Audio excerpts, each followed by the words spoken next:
ನೋಡಿ ಎಷ್ಟು ಇಡ್ಲಿ ಮಾಡಿದ್ದೆ ನೋಡಿ, ಅದು ಸ್ಮೂತ್ ಆಗಿದೆ. ಇದಕ್ಕೆ ತಟ್ಟೆಯನ್ನು ಬಳಸಲಿಲ್ಲ ನಾನು, ಇಡ್ಲಿ ತಟ್ಟೆ ಉಂಟಲ್ಲ ಅದು ಬಳಸದೆ ಮಾಡಿದ್ದು. ತುಂಬ ಖುಷಿ ಆಗ್ತದೆ, ತಟ್ಟೆ ತೊಳಿಲಿಕ್ಕೆ ಇಲ್ಲ ಅಂತ ತುಂಬ ಖುಷಿ ಆಗ್ತದೆ.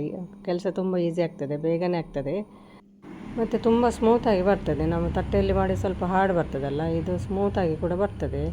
ಅದಕ್ಕೆ ಇದು ಸ್ಮೂತ್ ಬರಲಿಕ್ಕೆ ಒಂದು ವಸ್ತು ಉಂಟು, ಸೀಕ್ರೆಟ್ ಇಂಗ್ರೀಡಿಯೆಂಟ್, ಅದೇನಂತ ನೋಡುವ. ಮತ್ತು ತಟ್ಟೆ ಇಲ್ಲದೆ ಹೇಗೆ ಇಡ್ಲಿ ಮಾಡ್ಬೋದು ಅಂತ ಕೂಡ ಹೇಳ್ತೀನಿ. ಈಗ ನಾನು ಇಡ್ಲಿಗೆ ಒಂದು 2 ಲೋಟದಷ್ಟು ಅಕ್ಕಿ ಹಾಕಿದ್ದೇನೆ.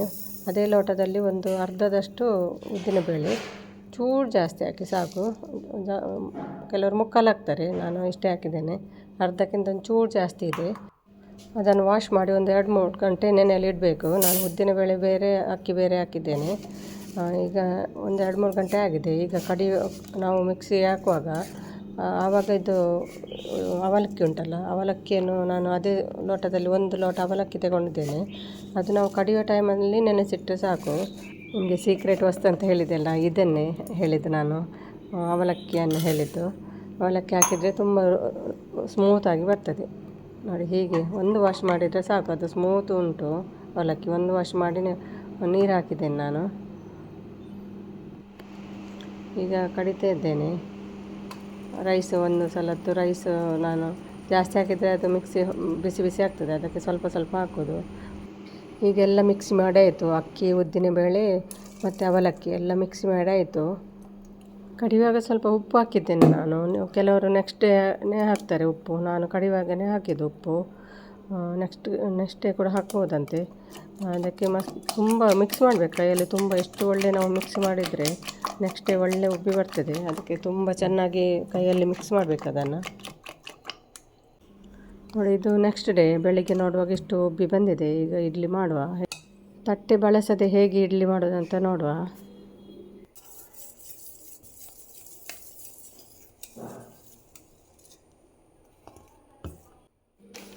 ನೋಡಿ, ಇದು ಬಾಳೆ ಎಲೆ ನಾನು ಫ್ರಿಜ್ಜಲ್ಲಿ ಇಟ್ಟದ್ದು, ಪೇಪರಲ್ಲಿ ರ್ಯಾಪ್ ಮಾಡಿ ಫ್ರಿಜ್ಜಲ್ಲಿ ಇಟ್ಟದ್ದು. ಇದು ತಂದು 6-7 ದಿನ ಆಯಿತು, ಏನೂ ಆಗಲಿಲ್ಲ ನೋಡಿ, ಒಳ್ಳೆಯದುಂಟು ನೋಡಿ. ಪೇಪರ್ ರ್ಯಾಪ್ ಮಾಡಿ ಫ್ರಿಜ್ಜಲ್ಲಿ ಇಡಬೇಕು, ಅಷ್ಟು ಬೇಗ ಹಾಳಾಗೋದಿಲ್ಲ ಇದು. ಅದರಲ್ಲಿ 2-3 ಪೀಸ್ ಉಂಟು, 2 ಪೀಸ್ ಉಂಟು. 2 ಪೀಸ್ ಕೂಡ ಬೇಡ, ಇದು ದೊಡ್ಡ ಎಲೆ, ಒಂದು ಪೀಸ್ ಸಾಕು ನಮಗೆ. ಇದು ಬಾಕಿದ್ದುಂಟಲ್ಲ ಅದು ದಂಟು, ಅದನ್ನು ತೆಗಿಬೇಕು. ಇದು ನೋಡಿ, ರೈಸ್ ಕುಕ್ಕರು ನಾನು ದುಬೈಯಲ್ಲಿ ಇರುವಾಗ ತಗೊಂಡದ್ದು. ಅಲ್ಲಿ ಸ್ವಲ್ಪ ದಿನ ಯೂಸ್ ಮಾಡಿದ್ದೆ, ಮತ್ತು ಅಲ್ಲಿ ನಾವು ಯೂಸೇ ಮಾಡಲಿಲ್ಲ. ಅದೇನಾದರೂ ವೆಜಿಟೇಬಲ್ ಎಲ್ಲ ಸ್ಟೀಮ್ ಮಾಡಲಿಕ್ಕೆ ಒಳ್ಳೆಯದಾಗ್ತದೆ ಇದರಲ್ಲಿ ನೋಡಿ.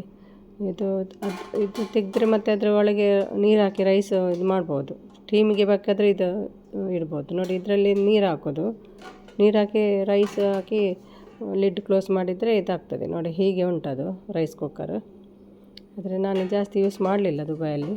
ಅದು ಸ್ವಲ್ಪ ಹಾಳಾಗಿದೆ ನೋಡಿ, ಈ ಸೈಡು ಕಾಣ್ತದಲ್ಲ ನಾನು ಇಡ್ದಲ್ಲಿ ಸೈಡು, ಅದು ಸ್ವಲ್ಪ ಇದರಲ್ಲಿ ಬರುವಾಗ ಸ್ವಲ್ಪ ಗುದ್ದಿದ ಹಾಗೆ ಆಗಿದೆ. ಕಾರ್ಗೋದಲ್ಲಿ ಹಾಕಿದ್ದೇವಲ್ಲ ನಾವು, ಅಲ್ಲಿ ಬರುವಾಗ ಸ್ವಲ್ಪ ಗುದ್ದಿದ ಹಾಗೆ ಆಗ್ತದೆ. ಹಾಗೆ ಸರಿಯಾಗಿ ಕೂತ್ಕೊಳ್ತಾ ಇಲ್ಲ. ಇವರಿಗೆ ಕೊಟ್ಟೆ, ಸರಿ ಮಾಡಿದರು ಸ್ವಲ್ಪ. ಇನ್ನು ಸ್ವಲ್ಪ ಸರಿಯಾಗಲಿಕ್ಕೆ ಉಂಟು, ಇಲ್ಲದ್ರೆ ಒಳ್ಳೆಯದಿತ್ತು. ಸ್ವಲ್ಪ ಅಲುಗಾಡ್ತಾ ಉಂಟು ನೋಡಿ. ಅದೇ ಕಾರ್ಗೋದಲ್ಲಿ ಬರುವಾಗ ತುಂಬ ವಸ್ತೆಲ್ಲ ಇತ್ತಲ್ಲ, ಅವರು ಆಚೆ ಈಚೆ ಬಿಸಾಡುವಾಗ ಏನೋ ಸ್ವಲ್ಪ ಗುದ್ದಿದಾಗೆ ಆಗಿದೆ. ಹಾಗಾಗಿ ಈಗ ಸ್ವಿಚ್ ಹಾಕಿದ್ದೇನೆ ನೋಡಿ, ಇದು ಕರೆಂಟಿದ್ದು ಸ್ವಿಚ್ ಹಾಕಿದ್ದೇನೆ. ಇದು ಲೈಟ್ ಬರಬೇಕು, ಲೈಟ್ ಬಂದ ಮೇಲೆ ನೀರು ಬಿಸಿ ಆಗ್ತದೆ ನೋಡಿ. ಈಗ ಇದಕ್ಕೆ ನೀರು ಹಾಕಿದೆ, ಅದು ಕಪ್ಪಿನದ್ದು ಪಾತ್ರೆ ಉಂಟಲ್ಲ ಅದಕ್ಕೆ ನೀರು ಹಾಕಬೇಕು. ನೀರು ಹಾಕಿ ಆಯಿತು. ಈಗ ಇದರ ಮೇಲೆ ಒಂದು ಎಲೆ ಇಟ್ಟೆ ನಾನು, ಸ್ವಲ್ಪ ಹೊತ್ತು ಇಡ್ತೇನೆ, ಅಂದರೆ ಅದು ಬಾಡಬೇಕಲ್ಲ. ಬಾಡದಿದ್ದರೆ ಅದು ಬೆಂಡ್ ಮಾಡುವಾಗ ಹರಿತದೆ. ಅದಕ್ಕೆ ಸ್ವಲ್ಪ ಬಾಡಲಿಕ್ಕೆ ಇಟ್ಟಿದ್ದೇನೆ. ಇದು ಗ್ಯಾಸಿನಲ್ಲಿ ಕೂಡ ಬಾಡಲಿಕ್ಕೆ ಇಡ್ಬೋದು. ಒಂದು ಸ್ವಲ್ಪ ಹರಿದಾಯಿತು, ಅದಕ್ಕೆ ನಾನು ಚಿಕ್ಕ ಪೀಸ್ ಅಡಿಗೆ ಇಟ್ಟಿದ್ದೇನೆ. ಗ್ಯಾಸ್ ಫ್ಲೇಮ್ನಲ್ಲಿ ಸ್ವಲ್ಪ ಇಟ್ಟರೆ ಬಾಡ್ತದೆ ಅದು ನೋಡಿ. ಈಗ ಸ್ವಲ್ಪ ಬಾಡಿದೆ, ಅದಕ್ಕೆ ಈಗ ಸರಿಯಾಗಿ ಇಡ್ತಾ ಇದ್ದೇನೆ ಅದರ ಒಳಗೆ ನೋಡಿ. ಹೀಗೆ ಇಟ್ಟೆ, ಅದು ಎಷ್ಟು ಎಲೆ ಉಂಟಲ್ಲ ಹೊರಗಡೆ ಬೀಳ್ತದೆ. ಅದಕ್ಕೆ ಸ್ವಲ್ಪ ಕಟ್ ಮಾಡಬೇಕು. ಕಟ್ ಮಾಡಿದರೆ ಲಿಡ್ ಕ್ಲೋಸ್ ಮಾಡಲಿಕ್ಕೆ ಒಳ್ಳೆಯದಾಗ್ತದೆ. ಈಗ ನೋಡಿ, ನಾನು ಇದು ಇಡ್ಲಿ ಬ್ಯಾಟರ್ ಹಾಕ್ತಾಯಿದ್ದೇನೆ. ನಾನು ಎಲ್ಲ ಹಾಕಲಿಲ್ಲ, ಸ್ವಲ್ಪ ಇಟ್ಟೆ. ನಾಳೆ ಏನಾದರೂ ದೋಸೆ ಮಾಡೋದಾದರೆ ಬೇಕಾಗ್ತದಲ್ವ, ಅದಕ್ಕೆ ಸ್ವಲ್ಪ ದೋಸೆ ಮಾಡಲಿಕ್ಕೆ ಅಂತ ಇಟ್ಟೆ. ಸ್ವಲ್ಪ ಎಲ್ಲ ಹಾಕಲಿಲ್ಲ. ಎಲ್ಲ ಹಾಕಿದರೆ ಸ್ವಲ್ಪ ದಪ್ಪ ಆಗ್ತದೆ, ಅಂದರೆ ಜಾಸ್ತಿ ಬೇಯಬೇಕಾಗ್ತದೆ, ಜಾಸ್ತಿ ಟೈಮು. ಎಲ್ಲ ಹಾಕ್ಬೋದಿತ್ತು, ನಾನು ಫುಲ್ಲು ಹಾಕಲಿಲ್ಲ, ಸ್ವಲ್ಪ ಇಟ್ಟೆ ಅದರಲ್ಲಿ ನೋಡಿ. ಮತ್ತು ಲಿಡ್ ಕ್ಲೋಸ್ ಮಾಡಿ ಇಟ್ಟೆ ನೋಡಿ. ಎಷ್ಟು ಉಳಿಸಿದೆ, ನಾನು ದೋಸೆ ಏನಾದರೂ ಮಾಡ್ಬೋದಲ್ಲ, ಅದಕ್ಕೆ ಎಷ್ಟು ಉಳಿಸಿದೆ ನೋಡಿ. ಈಗ ಬೇಯ್ತಾ ಬಂತು, ಓಪನ್ ಮಾಡುವ, ಹೇಗಾಗಿದೆ ನೋಡುವ. ಬೆಂದಿದಂತ ಚೆಕ್ ಮಾಡಬೇಕು ನೋಡಿ. ಈಗ ಒಂದು ಸ್ಪೂನ್ ಹಾಕ್ತಿದ್ದೇನೆ, ಬೆಂದಿದೆ, ಆದರೆ ಸ್ವಲ್ಪ ಹೊತ್ತು ಇಡ್ತೇನೆ ನಾನು. ಕೆಲಸ ಎಲ್ಲ ಹಸಿ ಹಸಿ ಇದ್ದರೆ ಅದು ಒಳ್ಳೆಯದಾಗೋದಿಲ್ಲ, ಅದಕ್ಕೆ ಒಂದು 5-10 ನಿಮಿಷ ಪುನಃ ಇಡ್ತೇನೆ ನಾನು. ಇದು ನೋಡಿ, ಎಲೆ ಅದರ ಮೇಲೆ ಬಿದ್ದಿತ್ತಲ್ಲ, ಸ್ವಲ್ಪ ಶೇಪ್ ಚೇಂಜ್ ಆಗಿದೆ. ಅದು ಎಲೆ ಬೀಳದಾಗೆ ಕ್ಲೋಸ್ ಮಾಡಬೇಕು, ಒಳ್ಳೆ ಕಾಣ್ತದೆ. ಈಗ ಇಡ್ಲಿಗೊಂದು ಕರಿಬೇವಿನದ್ದು ಚಟ್ನಿ ಮಾಡುವ. ಸ್ವಲ್ಪ ಕಾಯಿ ತುರಿ ಹಾಕಿದ್ದೇನೆ ಮಿಕ್ಸಿಗೆ, ಮತ್ತು ಸ್ವಲ್ಪ ಕರಿ ಲೀವ್ಸು, ಮತ್ತು ಗಾರ್ಲಿಕ್, ಗ್ರೀನ್ ಚಿಲ್ಲಿ, ಸ್ವಲ್ಪ ಹುಳಿ ಮತ್ತು ಉಪ್ಪು ಹಾಕಿ ಮಿಕ್ಸಿ ಮಾಡಬೇಕು. ಒಳ್ಳೆಯದಾಗ್ತದೆ ಇದು ಕರಿ ಲೀವ್ಸಿದ್ದು ನೋಡಿ. ಈಗ ಚಟ್ನಿ ರೆಡಿಯಾಗಿದೆ, ತುಂಬ ಒಳ್ಳೆಯದಾಗ್ತದೆ ಕರಿ ಲೀವ್ಸಿದ್ದು. ಈಗ ಇದು ಬೆಂದಿದೆ, ತೆಗೆಯುವ.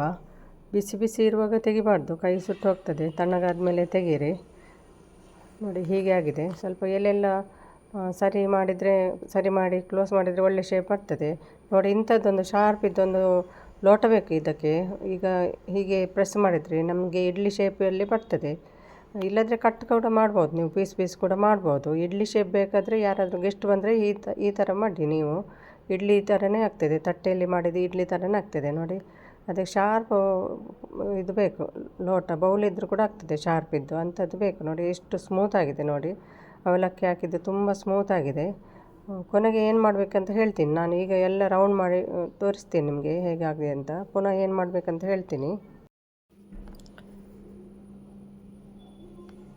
ನೋಡಿ. ಎಲ್ಲ ನಾನು ರೌಂಡ್ ಶೇಪ್ ಮಾಡಿ ಆಯಿತು. ಮತ್ತು ಕೊನೆಗೆ ಇಷ್ಟು ಉಳಿತದೆ, ಅದು ನಾವು ತಿನ್ಬೋದು. ಮನೆಯವರು ತಿನ್ನುವಾಗ ಕಟ್ ಮಾಡಿ ತಿನ್ನಬೇಕಲ್ಲ, ಹಾಗಾಗಿ ತಿನ್ಬೋದು ಅದನ್ನು ನೋಡಿ. ಇಷ್ಟು ಇಡ್ಲಿ ಆಯಿತು, ಇಡ್ಲಿ ಶೇಪಿನ ಥರನೇ ಆಗಿದೆ. ಈಗ ಏನು ಮಾಡಬೇಕಂತ ಹೇಳ್ತೀನಿ ನಾನು ನೋಡಿ. ಅದು ಇಷ್ಟು ದಪ್ಪ ಆಗಿದೆ. ನಾನು ಎಲ್ಲ ಬ್ಯಾಟರ್ ಹಾಕಿದರೆ ಪುನಃ ದಪ್ಪ ಆಗ್ತಿತ್ತು, ಎಲ್ಲ ಬ್ಯಾಟರ್ ಹಾಕ್ಬೋದಿತ್ತು. ನನಗೆ ಅಷ್ಟು ಬೇಡಲ್ಲ, ಅದಕ್ಕೆ ಸ್ವಲ್ಪನೇ ಬ್ಯಾಟರ್ ಹಾಕಿದೆ ನಾನು. ಈಗ ನಮಗೆ ಎಷ್ಟು ದಪ್ಪ ಆಗ್ತದೆ ಅಂತ ಎಣಿಸಿದರೆ ಏನು ಮಾಡಬೇಕು ಗೊತ್ತುಂಟು ಅದನ್ನು. ಈಗ ನೋಡಿ, ದಪ್ಪ ಉಂಟಲ್ಲ, ನೀವು ಇದನ್ನು ಕಟ್ ಮಾಡ್ಬೋದು. ನಿಮಗೆ ತುಂಬ ದಪ್ಪ ಇದ್ದರೆ ಒಂದು 3 ಪೀಸ್ ಕೂಡ ಮಾಡ್ಬೋದು. ಒಂದರಲ್ಲಿ 3 ಪೀಸ್ ಕೂಡ ಮಾಡ್ಬೋದು. ನಾನು 2 ಪೀಸ್ ಮಾಡಿದ್ದೇನೆ, ಅಂದರೆ ಅಷ್ಟು ದಪ್ಪ ಇಲ್ಲಲ್ಲ. ನಾನು ಎಲ್ಲ ಬ್ಯಾಟರ್ ಹಾಕಲಿಲ್ಲ, ಅದಕ್ಕೆ ಎಲ್ಲ ಬ್ಯಾಟರ್ ಹಾಕಿದರೆ 3 ಪೀಸ್ ಕೂಡ ಇದರಲ್ಲಿ ಮಾಡ್ಬೋದಿತ್ತು ನೋಡಿ. ಈಗ ಇಡ್ಲಿ ಶೇಪಿನ ಥರವೇ ಬಂದಿದೆ ನೋಡಿ. ಹೀಗೆ ನಿಮಗೆ ತಟ್ಟೆ ಇಲ್ಲದೆ ಒಂದೇ ಬಾಳೆ ಎಳೆಯಲ್ಲಿ ಇಷ್ಟು ಇಡ್ಲಿ ಮಾಡ್ಬೋದು ನೋಡಿ. ಇಷ್ಟು ಇಡ್ಲಿ, ಅದು ಬ್ಯಾಟರ್ ಜಾಸ್ತಿ ಹಾಕಿದರೆ ಪುನಃ ಜಾಸ್ತಿ ಆಗ್ತದೆ. ನಮಗೆ 3 ಕಟ್ ಮಾಡ್ಬೋದು, 4 ಪೀಸ್ ಕೂಡ ಮಾಡ್ಬೋದು ಒಂದರಲ್ಲಿ. ತುಂಬ ಈಸಿಯಾಗಿ ಮಾಡ್ಬೋದು ನಿಮಗೆ ನೋಡಿ. ತಟ್ಟೆ ತೊಳೆಯುವ ಅಗತ್ಯನೇ ಇಲ್ಲ. ತಟ್ಟೆ ತೊಳಿಬೇಕು, ಅದು ನೀರು ಹಾಕಿ ಇಡಬೇಕು, ಮತ್ತು ತೊಳಿಬೇಕು, ತುಂಬ ರಗಳೆ ಕೆಲಸ. ಅದನ್ನು ಮತ್ತೆ ಡ್ರೈ ಇಡುವುದು ತುಂಬ ಕೆಲಸನೇ ಆಗ್ತದೆ. ಇದು ತುಂಬ ಒಳ್ಳೆಯದು. ಬಾಳೆ ಎಲೆ ಕೂಡ ಆರೋಗ್ಯಕ್ಕೆ ಒಳ್ಳೆಯದಲ್ವಾ ನೋಡಿ. ಇಷ್ಟು ಒಳ್ಳೆಯದಾಗಿದೆ ನೋಡಿ. ಇಷ್ಟು ಇಡ್ಲಿ ಆಯಿತು. ಈಗ ನಾನು ಎಲ್ಲ ಇಡ್ಲಿಯನ್ನು ಅದಕ್ಕೆ ರೈಸ್ ಕುಕ್ಕರಿಗೆ ಹಾಕಿದ್ದೇನೆ. ಈಗ ಸ್ವಲ್ಪ ಹೊತ್ತಲ್ಲಿ ಅದು ತಣ್ಣಗಾಗ್ತದಲ್ವ. ಇದು ಕುಕ್ಕರಲ್ಲಿ ಏನಾಗ್ತದೆ ಗೊತ್ತುಂಟಾ, ಕುಕ್ಕರಲ್ಲಿ ನಮಗೆ ವಾರ್ಮ್ ಇಡ್ಬೋದು. ನಾನು ಬಾಳೆ ಎಲೆ ಹಾಕಿದ್ದೆಲ್ಲ ಅದನ್ನೇ ಪುನಃ ಅದರ ಮೇಲಿಗೆ ಹಾಕಿದೆ. ನೆಕ್ಸ್ಟ್ ಟೈಮ್ ನಿಮಗೆ ಬಿಸಿ ಮಾಡುವಾಗ ಉಂಟಲ್ಲ, ಸ್ಮೂತಾಗಿ ಬರ್ತದೆ. ಅದು ಬಾಳೆ ಎಲೆಯನ್ನು ಹಾಗೆ ಮುಚ್ಚಿಡಬೇಕು, ಒಳ್ಳೆ ಸ್ಮೂತಾಗಿ ಬರ್ತದೆ. 2-3 ದಿನ ಆದರೂ ಏನು ಹಾರ್ಡ್ ಆಗೋದಿಲ್ಲ, ಅದು ಸ್ಮೂತಾಗಿರ್ತದೆ. ಇಲ್ಲದ್ರೆ ಮೇಲೆ ಡ್ರೈ ಆಗ್ತದಲ್ಲ, ತಿನ್ನಲಿಕ್ಕೆ ಒಳ್ಳೆಯದಾಗೋದಿಲ್ಲ. ನಾನು ಅದನ್ನು ಎಲೆಯನ್ನು ಹಾಕಿ ಕ್ಲೋಸ್ ಮಾಡಿಟ್ಟೆ. ನಿಮಗೆ ಸ್ವಲ್ಪ ಹೊತ್ತಲ್ಲಿ ಮತ್ತು ಇಡ್ಲಿ ತಿನ್ನಲಿಕ್ಕೆ ತಣ್ಣಗಾಗ್ತದಲ್ವ. ಅದರಲ್ಲಿ ಈ ಕುಕ್ಕರಲ್ಲಿ ಒಂದು ಆಪ್ಷನ್ ಉಂಟು, ಸ್ವಿಚ್ ಹಾಕಿ ಇಟ್ಟರೆ ನಮಗೆ ಬಿಸಿ ಇರ್ತದೆ. ಅದರಲ್ಲಿ ಒಂದು ಆಪ್ಷನ್ ಉಂಟು, ವಾರ್ಮ್ ಮತ್ತು ಇದು ಬಾಯ್ಲ್ ಮಾಡಲಿಕ್ಕೆ 2 ಆಪ್ಷನ್ ಉಂಟು. ಈಗ ನಮಗೆ ಒಂದು ಸಲ ಬಾಯ್ಲ್ ಆಗಿದೆಲ್ಲ, ಇನ್ನೊಂದು ಸಲ ಬಾಯ್ಲ್ ಮಾಡಲಿಕ್ಕಿಲ್ಲ ನೋಡಿ. ವಾರ್ಮಲ್ಲಿ ಇಟ್ಟಿದ್ದೇನೆ. ಕೆಳಗೆ ಮಾಡಿದರೆ ಬಾಯ್ಲ್ ಆಗ್ತದೆ ನೀರು, ಅದು ಬಟನ್ ಮೇಲೆ ಮಾಡಿದರೆ ವಾರ್ಮಲ್ಲಿ ಇರ್ತದೆ. ನಮಗೆ ಬಿಸಿಯಾಗಿರ್ತದೆ ಅಷ್ಟೇ. ವಿಡಿಯೋ ಇಷ್ಟ ಆದರೆ ಲೈಕ್ ಮಾಡಿ. ಬಾಯ್.